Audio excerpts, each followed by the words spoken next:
Is there a method by which we could travel in a conveniently short time to the stars? Can we travel close to the speed of light? And what's magic about the speed of light?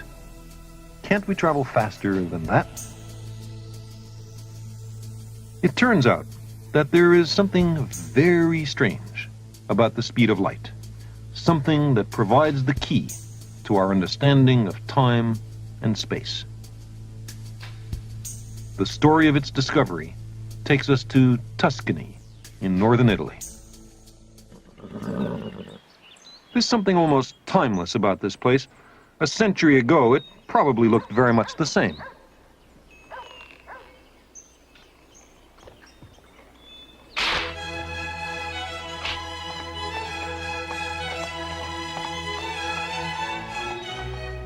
If you had traveled these roads in the summer of 1895, you might have come upon a 16-year-old German high school dropout.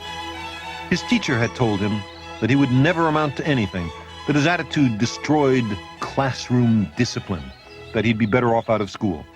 So he left and came here, where he enjoyed wandering these roads and giving his mind free rein to explore. One day, he began to think about light, about how fast it travels. In our everyday life, we always measure the speed of a moving object relative to something else. I'm moving at about 10 kilometers an hour relative to the ground. But the ground isn't at rest. The Earth is turning at more than 1,600 kilometers an hour. The Earth itself is in orbit around the Sun. The Sun is moving among the drifting stars, and so on. It was hard for the young man to imagine some absolute standard to measure all these relative motions against.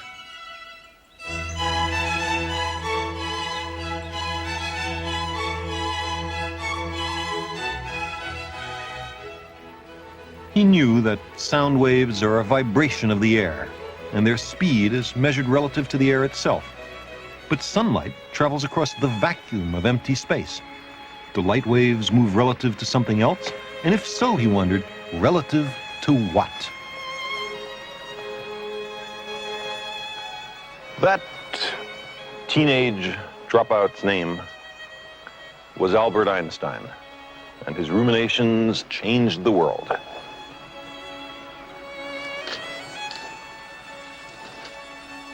He had been fascinated by Bernstein's 1869 People's Book of Natural Science. Here, on its very first page, it describes the astonishing speed of electricity through wires and light through space.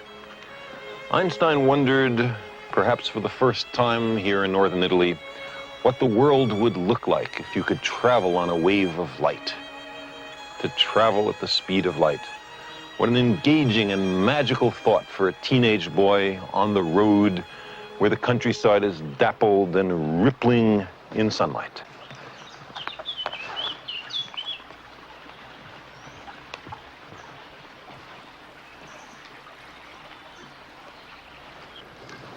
You couldn't tell you were on a light wave if you were traveling with it. If you started on a wave crest, you would stay on the crest and lose all notion of it being a wave. Something funny happens at the speed of light.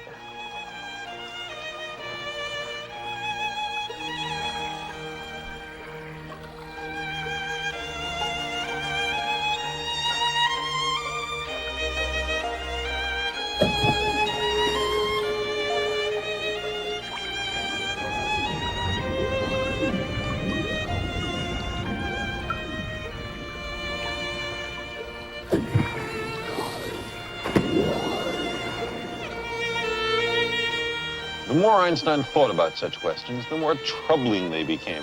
Paradoxes seemed to pop up all over if you could travel at the speed of light. Certain ideas had been accepted as true without sufficiently careful thought. One of those ideas had to do with the light from a moving object. The images by which we see the world are made of light and are carried at the speed of light, 300,000 kilometers a second. You might think that the image of me should be moving out ahead of me at the speed of light plus the speed of the bicycle. If I'm moving towards you faster than a horse and cart, then my image should be approaching you exactly that much faster. My image ought to arrive earlier. But in reality, you don't see any time delay. In a near collision, for example, you always see everything happen at once. Horse, cart, swerve, bicycle, all simultaneous. But how would it look if it were proper to add the velocities? Since I'm heading towards you, you'd add my speed to the speed of light. So my image ought to arrive before the image of the horse and cart. I'd be cycling towards you quite normally. To me, a collision would suddenly seem imminent. But you'd see me swerve for no apparent reason and have a collision with nothing. Now, the horse and cart aren't headed towards you. Their image would arrive only at the speed of light. Could it seem to me that I just missed colliding while to you it wasn't even close? In precise laboratory experiments, scientists have never observed any such thing. If the world is to be understood, if we are to avoid logical paradoxes when traveling at high speeds, then there are certain rules which must be obeyed. Einstein called these rules the special theory of relativity. Light from a moving object travels at the same speed no matter whether the object is at rest or in motion. Thou shalt not add my speed to the speed of light. Also, no material object can travel at or beyond the speed of light. There's nothing in physics that prevents you from traveling as close to the speed of light as you like. 99.9% the speed of light is just fine. But no matter how hard you try, you can never gain that last decimal point. For the world to be logically consistent, there must be a cosmic speed limit. The crack of a whip is due to its tip moving faster than the speed of sound. It makes a shock wave, a small sonic boom in the Italian countryside. A thunderclap has a similar origin. So does the sound of a supersonic airplane. So why is the speed of light a barrier, any more than the speed of sound? The answer is not just that light travels about 1,000,000 times faster than sound. It's not merely an engineering problem like the supersonic airplane. Instead, the light barrier is a fundamental law of nature, as basic as gravity. Einstein found his absolute framework for the world, this sturdy pillar among all the relative motions of the cosmos. Light travels just as fast no matter how its source is moving. The speed of light is constant, relative to everything else. Nothing can ever catch up with light. Einstein's prohibition against traveling faster than light seems to clash with our common sense notions. But why should we expect our common sense notions to have any reliability in a matter of this sort? Why should our experience at 10 kilometers an hour constrain the laws of nature at 300,000 kilometers a second?